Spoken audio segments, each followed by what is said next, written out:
Hey, good afternoon. You have Gina and Shannon coming at you today. We are back with you to talk a little bit more about kids and healthy eating and healthy weight management, everything else. So I've got Shannon there with me. Hi, Shannon. Hello, hello. Okay, good. All right. So we're going to talk today particularly about, we've covered kind of toddlers and smaller kids. We've covered elementary school aged, and now we want to talk a little bit more about kind of middle school coming into high school. So teenage years, which of course can be tough, rocky years, as they are, not to mention things coming into play like body image, and all of the other fun things that come as our bodies change and as kids become very hormonal and sensitive at that age.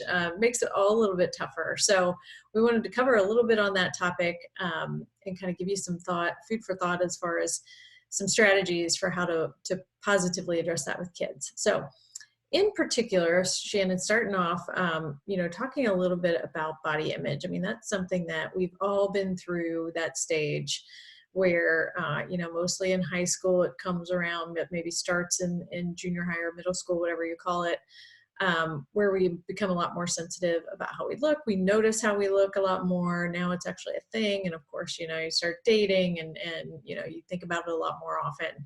And so, they're naturally going to have a tendency, I think, to be self-conscious in some ways, even if it's a thin child, whether thin or not, there's going to be something about their body they don't like. So, talking about strategies for how do you address those kinds of things. So the first thing that we think about, is just kind of making sure that as you have conversations with your child, making sure that we're not automatically going in the direction of always focusing on body image, or how they look, and that's a touchy subject, because sometimes they're thinking about that already, but how do you make things not about that? So one of the things that we could, maybe start with is, obviously you want to have them eating healthy. And it's very tempting to, if there's something less healthy around, or if you're going out to eat and they're making a choice about a meal, it's very tempting to say, you can't eat that, it's bad for you, or it's going to make you gain weight, or, whatever it is. The way that you talk about that with your kids can have an impact on how they're feeling, what they do, and how they, what their association with food is going forward. I mean, that's something that I'm sure we've all, had experiences with, that makes us feel a little uncomfortable, and it's hard to figure out the right way to say it as a parent. So some of the things, Shannon, I know you had some thoughts too around just, how do you respond positively to things like a daughter, for example. A lot of times it happens with girls. Mm-hmm. A daughter who maybe is concerned about her weight, and she is. How do you, handle it when she's making choices about what to eat, and you want to make sure that she's making choices that are going to send her in the right direction? I think a lot of times, like, you'll have kids and young teenage girls in particular that they get very, very self-conscious because everything that they see is telling them how to be thinner, how to be skinnier, how to have clearer skin, how to get this boy to notice you, that kind of thing. So they're already getting barraged from every direction. So I think maybe if you just lead by example, and like a lot of parents maybe nitpick themselves and they don't notice it, or like mom and dad might be like, oh yeah, you're not fitting in your jeans or something. And so then the kid sees that and they kind of, okay, well, if mom can say that to dad or dad can say that to mom, the parents see it as kidding, but the child may not recognize it. And so then they're already focused on it. And so then if you say, oh, we're going to go prom dress shopping, like, maybe you shouldn't eat that if you want to fit into this dress, or maybe something even more subtle of like, that dress isn't for your body type. And you're like, what's my body type then? And so if you're already self-conscious about your weight, or like maybe you were stick thin and then you hit puberty and now you have all these curves, you don't know what to do with them. And it's just kind of addressing that from a different angle of like, instead of being all focusing like, yeah, you have curves now, maybe these will help you have fewer curves. Just teach them how to eat healthy, like engage them like we talked about in the previous episodes of elementary school. Teach them a proper way to cook food. You cook it the proper way yourself. Teach them the proper choices. And that way when this hits, it's less about like, you can't get that chocolate chip cookie, or that McDonald's burger is going to make you fat, maybe those options won't even be in their head as much. And you can just focus on, like, say your daughter says, I've got all this acne on my face, I can't stand it. And you can be like, oh, well, some of the food we've been making choices, make it a we statement of like, we've been choosing here lately, might have been more on the greasy side. That'll help you cause breakouts. Let's both of us make a healthy choice and we can go eat something better. Mm-hmm. Instead of making it a very you. Mm-hmm. It's not me, it's we, and then you're on their side. Yeah. Yeah, I think, setting that foundation is important of, teaching them about healthy food. I mean, hopefully they're learning some of that in school, but, it's not something I imagine they spend a ton of time on, or that they're able to spend a ton of time on in school. Mm-hmm. But yeah, making healthy choices yourself, modeling the way. I do think that there can be a lot of things that we say at home that we don't intend to have an effect that do. So as a mom, maybe, for example, or dad, whatever, you may say things at dinner time, or maybe you're out to dinner as a family and you say things like, I can't eat that, I've already gained too much weight, or I'm getting fat, or, you say it about yourself, or, like you said, maybe a husband and wife, whatever, make those comments. It does cause the child to stop and think too, and kind of evaluate their own. So again, focusing on those healthy choices. So, maybe it's not, oh, I can't have dessert. It's, I'm going to choose to have dessert, at another time. I don't like this well enough that I'm going to have that, or, whatever it is. You're not making it out to be, you don't want to create that unhealthy association with food. It's essentially the end game, I think, is creating that better, healthier association with food, not putting stuff off limits. That's another thing that we talked about, even for the younger kids. If you always set the stage that, this is off limits, that's off limits. You have to eat your broccoli, you have to eat your vegetables, you can't get up from the table until you do. Very common things that we do, but then, we do have to think about the choices that they're going to make when they're on their own and able to make their own choices. So in high school is obviously after that, a lot of them are going to go off to college, going to be by themselves and making their choices themselves. So setting that foundation and just teaching them, educating them about the benefits of eating healthier. So, we talked a little bit about sports, and, a lot of the kids that play sports maybe don't have as bad, as tough a time with body image because they're very active, and they may have, not had problems with weight or anything like that. But teaching them why eating healthy is going to help them in those endeavors is also a way to associate it to something that's important to them at that time. Right. I think if you have a child that say they do, like, they didn't do sports the entire time, they just started joining sports, and now they're saying, well, I'm fat, or they're telling you that they don't want to wear these certain clothes because they don't feel right in them. But instead of, like, say they're an athlete and they just started doing this stuff, be like, well, what did you eat today? And they're like, I felt really slow. Well, what did you eat today? And they said, I had the pizza burrito. And then it's like, oh, okay, well, maybe, you'll feel better and your stomach won't hurt and your body will respond better if you eat this instead. So you kind of redirect it back to performance if you have that opportunity. That will make, I feel like, the conversation go a little bit better, and maybe not make them focus as much on the exterior as the interior. Mm-hmm. But then when you have those kids that aren't athletes or don't want to be athletes, and they want to do anything else, and that's fine. You just give them the opportunities to, like, not be isolated. So say you have 4 kids, just because I like the number 4. So you have 4 kids, but you have one that they're just not built as, say, thin, or they're not as athletic as their brothers and sisters or anything like that. That's just their thing. They probably already feel isolated. Instead of making them eat separately, like we were talking about the show that we watched, or the articles that we read about kids being on diets from a young age, and their mom's already making them eat Jenny Craig and they're 11, or their mom's already making them eat salads when they're 9, and salads are fine. But if brother 1, brother 2, and sister 1 all get to eat whatever they want, but then this one kid's restricted, they already feel isolated. So now you just made them feel more isolated and more, self-conscious about what they're doing. Yeah. So instead of being like, you're the obese one in the family. Here you go. Enjoy your carrots. Right. And It's a make it a whole family thing. Like everybody's going to eat healthy. Everybody's going to do this. And it's yeah. not so just, well, sucks to be you. Yeah, it's a great point. I mean, eating healthier is obviously good for everybody. I mean, that's also, I think about it when we talked about, parents sometimes fall into the trap of like becoming a restaurant where they're making a different meal for everybody in the family Mm. according to what they like or what their needs are. Maybe it's because one of them struggles more with weight.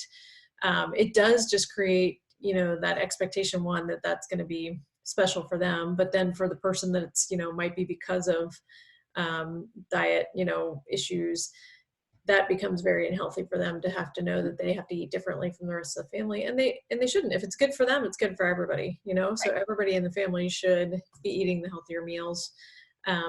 And it shouldn't be well, it's okay because that person's athletic and they're going to run it off, but you're not, so you can't eat that stuff, Right. And that like that the, negative association of like, I only got to eat healthy food, or I was only forced to eat healthy food. And it's more of a punishment instead of fuel for your body. right. And so they're like, why would I want to eat that? That makes me feel horrible because it brings up these memories of this kind of upbringing. And so Yeah. then as an adult, they're like, why am I going to eat that stuff? It makes me feel horrible. Right. Yeah, the association with how it makes you feel versus how it makes you look, I think is huge. That differentiation can mean a lot. And so, for some kids that are active and, at a certain age, you don't feel it as much as we might as adults, right? So if we eat badly as adults, a lot of times we feel it. Whereas a kid may not feel it right away because they are active and they're running around, but, have them, associate it with those things like, maybe they did have a bad practice or a bad game. Well, hey, how did you fuel yourself today? And see if it was good fuel that they had before they did that. And just creating that association with feel versus look is, I think, is a great strategy. The other thing you mentioned about dieting too, we all have been through those phases where we're going to go on a diet, and that's just the way our culture has been, whether it's a Jenny Craig type program, or you just go into that phase of, well, I'm not going to eat any of that stuff anymore. I'm back on a diet. That constant cycle of dieting that you do as an adult creates a thought process with the kids as well. So, that's creating, again, that negative association with food for the kids, that even if at that point in time, maybe they're not, worried about it or doing it themselves, when they become an adult, that creates that cycle again. So back to modeling the way, it's much more effective as an adult to show your kids that you are eating healthy because it makes you feel good and because it does good things for your body, versus saying, I'm on a diet, I can't eat that because I'm trying to lose weight. Right. Well, and like a lot of with the whole diets part, like you'll have the Whole30s, you'll have the detox diets, or you have a 12-week eat healthy with me kind of thing. I think especially if young kids or middle school, high school kids, and they're like, well, mom's only doing this for 12 weeks, or family's only doing this for 30 days, or mom's only doing this for this. And we keep saying mom because it's mostly women that have this issue. Like there are men that have the exact same body image issues. So fine. Somebody is having this issue, but then they think, oh, I can eat whatever I want. I'll just do a 30-day detox and I'll be fine. Right. But then that can be like a tricky spot at that age for them to, it's always hairy, and we are not therapists, but like, it's always hairy to be like, okay, well, is this going to become an eating disorder? Like, are we going to make this so off limits that they just feel instantly bad and have that guilt and it spirals? Like, and so maybe frame it how we normally eat well, but it was the holidays. So, we had Thanksgiving, and so we have that big loving family meal. And then we have Christmas, which is another big loving family meal. And now I just, I feel better when we follow this kind of meal planning.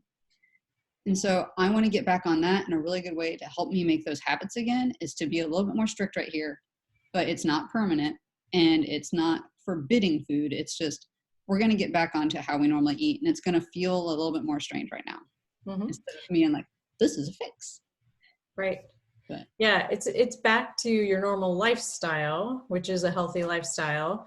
And, on special occasions, enjoy different foods. And sometimes you do that as part of, family events and everything. But your lifestyle is a healthy lifestyle where you eat healthier foods because that's what makes you feel good. And that's what, helps our bodies work the way they're supposed to work. So yeah, avoiding the trendy fad, diet process yourself, avoiding trying to get kids on that kind of a regimen that creates those associations is important. So yeah, kind of just making sure that you're creating that healthy lifestyle, and kind of back to the point too of it's not that many years where they're going to be off on their own and doing their own thing, and if they haven't had that foundation set at that age, it's going to be harder for them to learn that and maintain a healthy weight or a healthy body image as they go out on their own. So the more you can involve them in cooking and prepping, the better, because a lot of times we discuss that kids are really busy with sports, and sometimes it's morning till night that they're out, whether it's school sports, whatever it is they're doing, and there's not a lot of time for them to get involved in the meal prep. But if there's time on a weekend where you can have them prep the healthy stuff with you, kind of doing that stuff on their own, then that habit is set before they go off and are living in a dorm, or they're living in their first apartment and having to make those choices themselves. They've already got those skills set up. Yeah. I mean, I was just talking with a friend the other day who has a daughter making college choices, and they were talking about things that seemed like common sense, of like even just doing laundry. And like her daughter goes, "How do I do laundry?" And of course, as an adult now, you're like, of course you know how to do laundry. You sort things out and you put soap in. Like, it's very simple. Follow the levels. And she had never, and it's not that they let her be lazy. She was always so active. She never needed to do laundry. And so now she's going to go to college, and she goes, "Oh, I guess I do have to take the whites away from the colors, or else they're going to bleed on each other." Yeah. Like, okay. And so the same thing with food, like a lot of kids, or like a lot of my friends, their kids, when they get home, they'll go upstairs to do their homework. And then like you might be downstairs and say you are making a really good meal, and like you're prepping all the stuff, and like you're just making food. But if they're upstairs doing their homework in their room and they don't even see how the food is made, maybe if they did their homework downstairs at the kitchen table, like near the kitchen, then they could like kind of notice it and be like, oh, of course you chop stuff. That makes sense. Mm-hmm. Yeah, it's a great idea. And just simple things like that. Because I realized, I mean, my schedule did not allow me to make a dinner after things. Like I went to school at 7:30. By the time that soccer was done and band was done and whatever else was done, I was home at like 9, eating dinner, taking a shower, and going to bed. Mm-hmm. There's no time to like cook in there. Yeah. So that kind of idea. Like, this is how food's made. Oh, okay. Yeah. Yeah, you may have kids too that, maybe part of the issue comes from the fact that they don't, they're picky. They don't like what you prepare. I think one option there is to, if you can find some time, again, maybe it's just a weekend afternoon, but find some time and sort of challenge them to create something they like, mm-hmm. Make their own food. Yeah. Like I didn't even know I liked to cook until I was an adult, because I was so bad at cooking, and my poor sister got to eat some of it, because sometimes I'd be like, oh, of course I'll make us mac and cheese. No, I won't. I would screw up easy mac. I was so bad. And then I get to college and I could survive on my own with like ramen and noodles in a cup, and like I can make a very basic chicken breast, but I was like, I think you're cooked. It's fine. But I didn't really know, mm-hmm. because I didn't know what I was doing. I just kind of was like, this makes sense. Maybe. Yeah. And it was not always good. But then I got better, and it turned out I actually really enjoy cooking. I love to cook now. Mm-hmm. And I would have known that had somebody been able to like give me just a little bit of guidance at some point, and been like, no, those ingredients don't go together. Or searing food is good, burning it is bad, and raw is never good. And so like, simple things that you don't even think about. It's like, what do you mean you don't know how to scramble eggs? I didn't know how to scramble eggs. And so simple things. It's very, very simple things. Like before they head out, it's like they should know how to run their money, cook, grocery shop, and do laundry. Yeah, teaching the basics. I mean, we all take it for granted, but teaching them the basics. And I think, if there is something, excuse me, that they don't like that you make, mm-hmm. I think it's it's a good challenge to say to them, hey, okay, what part of this don't you like? Maybe maybe if you use rice or something like that and they don't care for that, educating them on, okay, well, here's why I use it. It's brown rice is a healthy ingredient Mhm. and it has fiber, protein, blah, blah, blah. Educating them a little bit on why you've chosen that, and then saying, okay, what do you think you might like instead? Mhm. And they're probably going to say pasta. And then it's a process too of just saying, well, you know what, pasta's fine sometimes, but to fuel your everyday activities and to give you the energy you need to get through your day, something like quinoa might be a better choice, and you like quinoa, so why don't we replace the rice with quinoa? And just kind of going through that education process with them and making them think through what are the better choices so that they can make those decisions once they're a little bit older. Yeah. Yeah. And like just introducing new things when they're younger, or like for the longest time, I didn't like sweet potatoes, but then I realized like how good they were. And I also realized my thing with them was I always had them in a sweet way. Yes, they are a sweet potato. I get it. But I always had them like, if somebody made them, they were always glazed with something that made them Mm-hmm. extra sweet. But if I'm having dinner, unless I'm having like breakfast for dinner, I didn't want something sweet. I wanted something more savory. But then I learned how to season them with salt and pepper and garlic, and it brought that sweetness down. So then it actually tasted like a dinner item. Yeah. So some people don't like the way some things just taste at that time. Like we think breakfast and we think sausage, eggs, bacon, pancakes, waffles, those kind of items. And then if you try and have them another part of the day, you're like, why? Because we're Yeah. set in habits. And so like you want different, I guess we'll say seasoning palettes at different times of the day. And so maybe if your kid doesn't like it, it's like to your point, what don't you like? Like what is it? Is it too salty? Is it too spicy? Is it too, you just don't like rice, or you don't like carrots, or you don't like potatoes? Well, let's substitute, I don't know, potatoes for like white potatoes for the sweet potatoes for now. Mm-hmm. Okay, that's what you didn't like. That's fine. But you like the rest of the dish. Cool. Move on. Yeah. Or something brand new. Red has been my guinea pig for many years now. And his thing, even if it's bad, he will try whatever I make. And then if he really doesn't like it and we can't figure out how to make it so that he does like it, then we'll make something else. But he's already tried it. Yeah. And so if it's a really strange, different thing that I'm trying, then he'll be like, maybe I'll try it again. I just didn't like it this time. So then I'll try it again. If he's like, yeah, no, we're 2 for 2, I'm out. Then we don't make it again. Yeah. We at least tried it. Yeah, keeping an open mind about it and just trying something different. And yeah, doing the fact finding on, what is it about it that you don't care for, and Yeah. and making a better substitution than what they might otherwise make when you Yeah. offer Don't those always go options. Yeah. don't always go for like, oh, you didn't like the chicken and rice today, so we'll just order Papa John's. Right. Yeah. Avoid the extremes. Yeah. Like, okay, you don't like the chicken and rice, but you like the chicken, just not the rice, then you can have chicken and fill in vegetable here. Yeah. And so Yeah, then it's nice substitution. definitely. Yeah, and keeping the variety going, because maybe the only vegetable they say they like is beans, green beans. Well, you still want to get some variety in there and have them try it, like Mhm. you mentioned, make sure they're trying new things, but continue to make the good option available as well. So if it's green beans that they like, make that available, but keep trying the other things as well. So And always make it it's about the health, and it's about making you feel better. I'm talking with my hands a lot again. And it's making you feel better and perform better and sleep better, and just fill anything in here that's not body image related. That way you're still not being like, well, we're not going to have Papa John's because you're worried about losing 5 pounds to fit into this dress. Or we're not right. going to have Papa John's because it's really greasy. It's going to make your face break out and you're already having issues with that. Or, things like that. Yeah. Um, just be like, we're going to eat healthy and here's your options. Merry Christmas. Or Here. you're going to have to figure it out.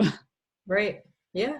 Keep trying and keep it positive, I think, is the basic message. But yeah, it's tricky. That age can be very touchy, and as you mentioned, if there is any sign that a teenager or whoever, whatever age they are, might have negative things happening when it comes to food. So if they're not eating, or they're very picky about what they're eating, and you think it might be associated with body image, obviously, seek a professional to talk about that with. We certainly enjoy helping people create the positive image and create, good habits when it comes to cooking and those sorts of things. But you definitely should seek, a professional therapist who can help if there's something that might be more disordered going on with your child too. Yeah, because I mean, children do get picky. I was an incredibly picky eater, but at no point did I ever stop eating. Yeah. And so like, if you have a kid that generally has a very healthy appetite and they're not just like, say they don't feel well, like that's something different. But if all of a sudden they're not eating what you're making and it's not because you start making strange stuff and you're just like, oh, you're not hungry. But after a couple of days, if they're still suddenly not hungry, you might want to dive a little deeper into that, just to make sure they're not having some kind of negative association with it, because it's so easy for that to happen. I mean, kids are ruthless. And so say you're doing your job, everything's great, but there's some kids at school being like, oh, why do you wear those jeans? They look ridiculous. Or you shouldn't wear that shirt because X, Y, and Z, whatever mean thing that they would say. Like, kind of help touch base with it. And then if it's working out, great. If it's not, you need to have somebody else have a more in-depth conversation with them that they can try and reinforce the positivity and help maybe tease out more information that you're not getting. Yeah. Yeah. I mean, sometimes all it takes is one comment, and we were talking about it earlier, but there can be an innocent comment made, 30 years later, you're going to remember it and it's going to stick with you. So you never know when something's happened at school or something's happened in their friend group that now is deep seated in their mind and changing the way that they're doing things, making them very self-conscious about things. So yeah, good to keep an eye out for those types of things and address it, professionally if needed. Yeah. Yeah, because I mean, the thing that I read when I took my psych classes and we were talking about development and behavior was it takes 7 positives to outdo a negative. And so like one person could say, you're too big for that shirt, or that shirt's too small for you, or whatever it is that makes you feel bad. It would take probably for a teenager way more than 7. Yeah. To say, oh, that's a great shirt, or oh, you look amazing, or it looks great with your eyes, or like I really like fill in blank here. But they would probably hold on to that, well, this kid down here said I looked fat. Right. No, they didn't directly say I look fat. And so just being cognizant of what people say and then trying to always be the more positive, because like you mentioned, you'll remember something that was just an off chance, probably only happened once. Like, oh, that stuck with me. Thanks. Yes. It happens. We all have the stories. Yeah. Yeah. Well, good. Well, I think hopefully this helped just give some ideas for how to take it or what direction to take it in with kids that age. But I think the moral of the story is just keep it positive. Try to stay away from body image type conversations or associations, really, is I guess the better way to say it, and focus on how it makes you feel, what it does for you in the long term, and keep it more focused on those types of conversations instead. Yeah. Well, good. Well, if anybody out there listening has other topics, whether it's on the topic of working with kids or something else that you'd be interested in us talking a little bit more about, send it our way. But we wanted to make sure that it's a topic that's near and dear to our hearts. It's just starting kids off with the right foundation can really make it so much easier on them as adults, because we all go through that difficulty as adults of how to maintain a good weight and how to maintain our health. So if you can create the habits early, so much better. It's like learning a language. Teach it to them early, and it's so much easier when they're an adult. If they actually use it the entire time, they won't forget it. That's right. Exactly. Well, thanks for tuning in again, everyone. And we'll be back again soon with another topic in the near future.